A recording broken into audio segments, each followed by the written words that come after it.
Hello and welcome back to Shakesyear. We are working on Venus and Adonis. We've got about a week left to go on this. We are getting close to the end. We're going to look at stanzas 173 to 176 today. And where we are in the poem, Adonis had gotten up to go boar hunting. She didn't want him to, so she sang a sad song, and then she heard dogs barking, and she saw a boar with blood all over its face, and she's like, oh my God, he must be dead. So she railed against death for having killed someone so beautiful, but then she heard a male voice, and she was like, wait, no, maybe that's Adonis. So then she apologized to death for saying such mean things about it, and then she hears another voice, so she goes running to try to find Adonis, and she's running so fast that she just runs right up to his carcass. He's dead. He was gored by the boar, at which point at the end of yesterday's stanzas, it compares her eyes to stars that are ashamed of the light or something like that, retreating into her head. And stanza 173 picks up, it's sort of a continuation of the sentence. Stanza 173 says, or as the snail, whose tender horns being hit shrinks backward in his shelly cave with pain, and there all smothered up in shade doth sit, long after fearing to creep forth again. So at his bloody view her eyes are fled into the deep, dark cabins of her head, where they resign their office and their light to the disposing of her troubled brain, who bids them still consort with ugly night, and never wound the heart with looks again, who like a king perplexed in his throne by their suggestion gives a deadly groan, whereat each tributary subject quakes, as when the wind, imprisoned in the ground, struggling for passage, earth's foundation shakes, which with cold terror doth men's minds confound.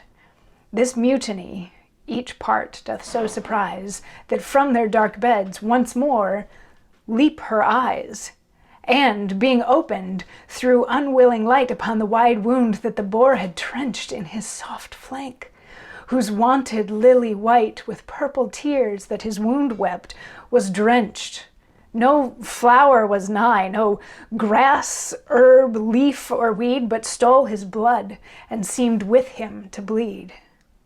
So this starts out continuing on describing her eyes hiding, saying it's like they were like a snail retracting into their shell, and she shuts her eyes against this horrible image of Adonis being slain, and it's like her eyes and her brain sort of then get into this fight about whether or not they should be open, and this and that and the other thing, and there's all these. What's interesting to me about this point of, or these stanzas, is there's so many similes and metaphors in here, and so few periods.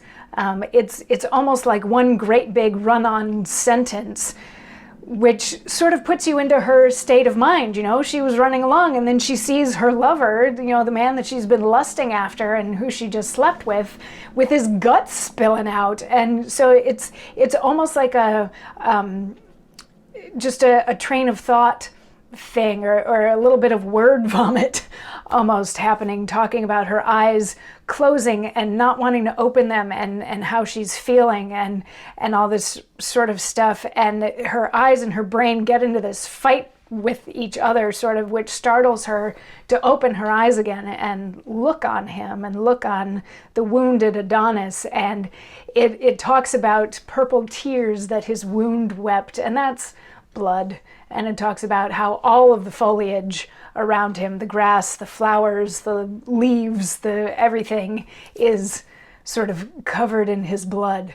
So I just think that it's interesting that from the moment she sees him and she closes her eyes to the moment that she opens her eyes again, it's just this sort of frenetic train of thought that doesn't really have periods, and it's full of all these similes that's just, this leads to that, leads to that, leads to that, leads to that, which startles her, so she opens her eyes again and she sees him, having bled out on the ground. It's just, I think, a nice representation of sort of the shock and stun that she feels upon seeing him. So anyway, now she's seen him, now she can realize that he's dead, now she's going to have to deal with that. So that is going to be the following stanzas, and I will see you tomorrow for more.